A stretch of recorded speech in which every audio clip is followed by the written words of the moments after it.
Vamos con la verdad. 7 de la tarde con 18 minutos, hacemos ADN te acompaña en día sábado. Hemos hablado de múltiples miradas respecto a los incendios que han ocurrido en la quinta región del país y también en otros sectores del territorio nacional. Quizás por el impacto nos hemos quedado con lo que ocurrió en Viña del Mar, la cantidad de casas que se han visto afectadas y también de familias que han sufrido daños a partir de las llamas que se observaron en distintos sectores.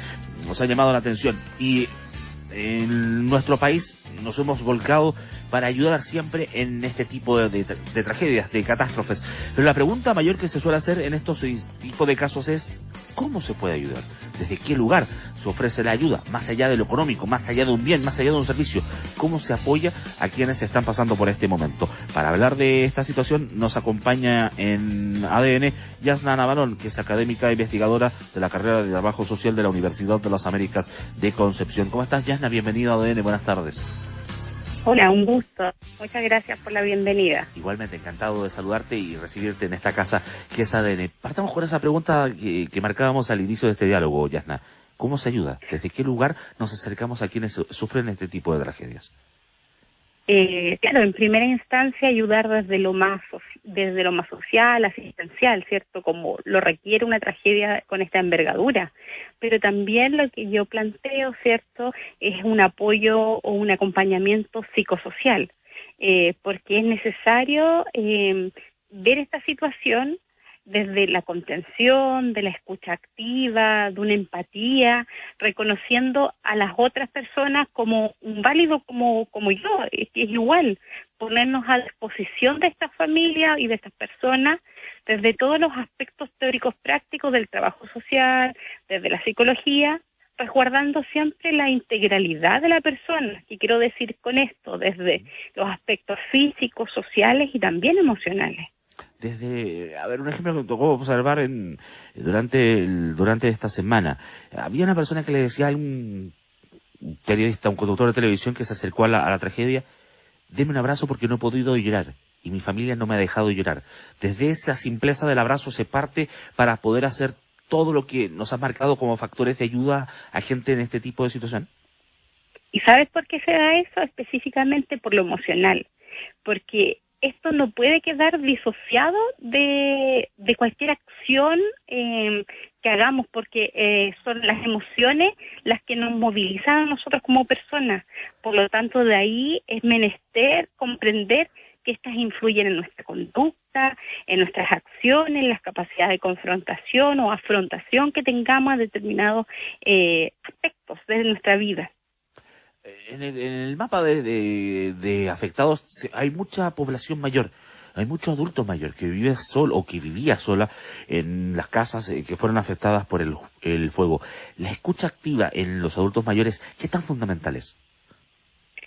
Es esencial, yo creo que las personas mayores y quizá de nosotros, porque necesitamos en primera instancia desahogarnos, verbalizar lo que vivimos, porque si bien uno lo puede visualizar desde afuera, ¿cierto?, este nivel de catástrofe que estamos viviendo, pero cuando ellos lo viven como en carne propia, es aún más complejo, porque las reacciones que podemos tener ante estos desastres pueden ser bastante racionales o muy caóticas, dependiendo de cada uno de nosotros y de nuestra capacidad de confrontación.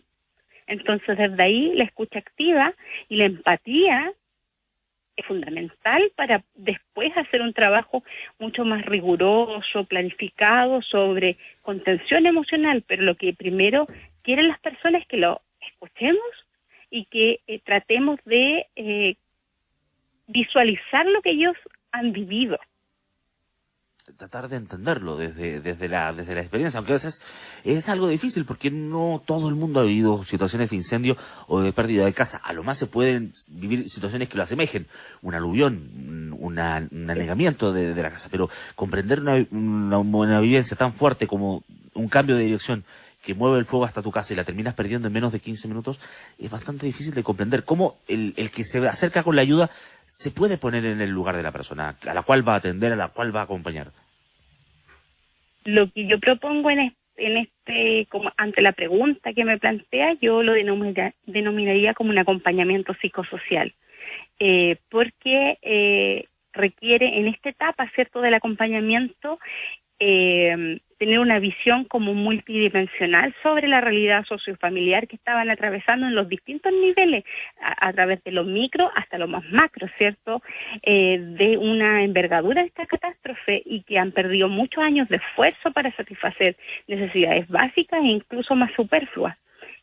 Porque todos anhelamos el bienestar sociofamiliar. Entonces de ahí yo propongo que este acompañamiento psicosocial sea un espacio de acción, pero que tenga una planificación, que tenga en evidencia lo territorial, las implicancias de lo que implica identificar lo que me está pasando, regular mis emociones, ¿cierto? Y también ¿qué hago yo con esta regulación de emociones si no lo puedo hacer?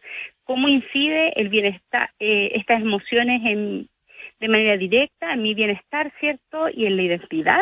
Porque tenemos que recordar que ellos no solamente han perdido temas materiales, sino que también han perdido identidad familiar, social, territorial. Desde ahí no podemos olvidar las emociones que genera todo este proceso vivido y que les queda por vivir, que es la reconstrucción todavía. Estamos conversando, te acompaña con Yasna Navalones, académica, investigadora de la carrera de Trabajo Social de la Universidad de las Américas en sede de Concepción. Previamente ahí, la reconstrucción, ¿cómo se parte? ¿Cómo se acompaña el proceso de partir de cero? Aunque no necesariamente las personas que están con nosotros en el momento de la tragedia son las mismas que terminan acompañando el proceso. ¿Desde qué punto se acerca? ¿Desde qué mirada se puede ser parte del proceso de reconstrucción? Es que yo creo que en este proceso de reconstrucción, ¿cierto?, los entes gubernamentales son quienes deben garantizar los derechos mínimos de la familia. Y los profesionales, ¿cierto?, que forman parte o que trabajan para poder garantizar estos derechos, son los que tienen que decir las verdades, ¿cierto?, los tiempos aproximados de reconstrucción, desde una lógica desde la planificación, que no sea entregar fechas por entregar, sino que sean reales, concretas, porque si no se está jugando con la ilusión y las emociones también de este momento que ellos están viviendo. Yasna, y para lo sucesivo, porque va a ser un proceso largo, desde el momento en que llegue alguna solución provisoria en el caso del hogar hasta la nueva vivienda definitiva para quienes perdieron sus casas, el volver a reconstruir ese tejido social. ¿Cómo se lleva a cabo ese proceso sin perder la perspectiva del tiempo que tome respecto a lo que comenzó siendo la pérdida de casa con el incendio, la pérdida de un familiar incluso?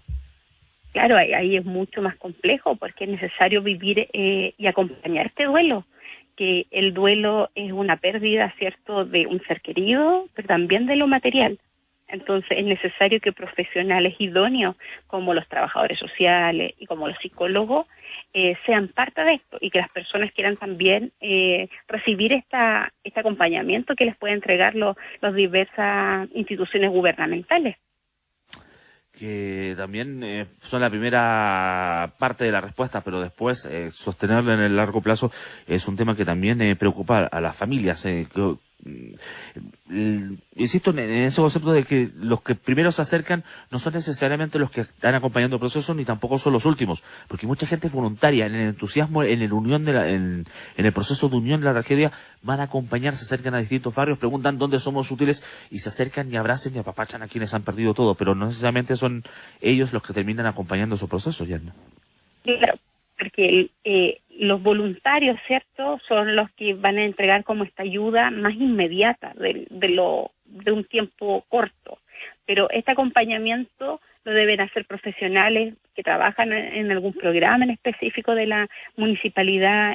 Pudiesen haber programas de emergencia, programas ambientales. Entonces aquí estas duplas, ¿cierto?, psicosociales es la que deberían llevar la batuta, por decirlo, y hacer una planificación de un trabajo a mediano y largo plazo con todo este grupo familiar y que quieran, y estas personas quieran recibir el apoyo también, porque es algo mutuo.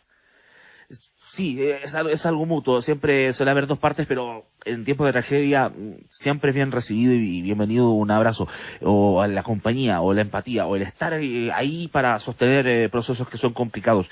Yanna, en un país donde suele haber tragedias, donde muchas veces lo reflejaba una rutina de humor en los 90, llegaba ayuda desde ciertos lados, pero cuando la tragedia llamaba en otro rincón del país, muchas veces se envolvía lo que quedaba esa ayuda y se mandaba a quienes estaban afectados. ¿Cómo se prepara una red de tejido de apoyo social para poder enfrentar este tipo de catástrofes? Bueno, aparte de la experiencia que hemos vivido, primero hacer planes de contingencia. La prevención es fundamental. Y la prevención tiene que ocurrir, como su nombre lo indica, antes, preparar profesionales capacitados en estas temáticas, preparar a la población y también después de que haya ocurrido la situación. Pero necesitamos tener profesionales que trabajen en desastres naturales, ¿cierto? Y también en situaciones ante catástrofe. Yo creo que eso es fundamental hoy en día, en la diversidad de catástrofes que pueden ocurrir, tanto naturales como también desarrolladas, ¿cierto?, o impulsadas por los seres humanos. Y ahí es fundamental colocar el principal foco para que no seamos o no lleguemos tarde ante las situaciones. Yanna Navalón, académica investigadora de la carrera de Trabajo Social de la Universidad de las Américas, sede Concepción, ha conversado con nosotros respecto al apoyo desde el lado psicosocial, de cómo acercarnos, de cómo apapachar, de cómo arropar a quienes han perdido en seres, vidas y también caminos que han desarrollado con los incendios o en cualquier tipo de emergencia. Yanna, muchísimas gracias por tu tiempo, que tengas una muy buena tarde en Concepción.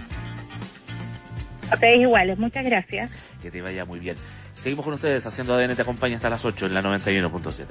ADN te acompaña con entretención. ADN te acompaña con humor. ADN te acompaña.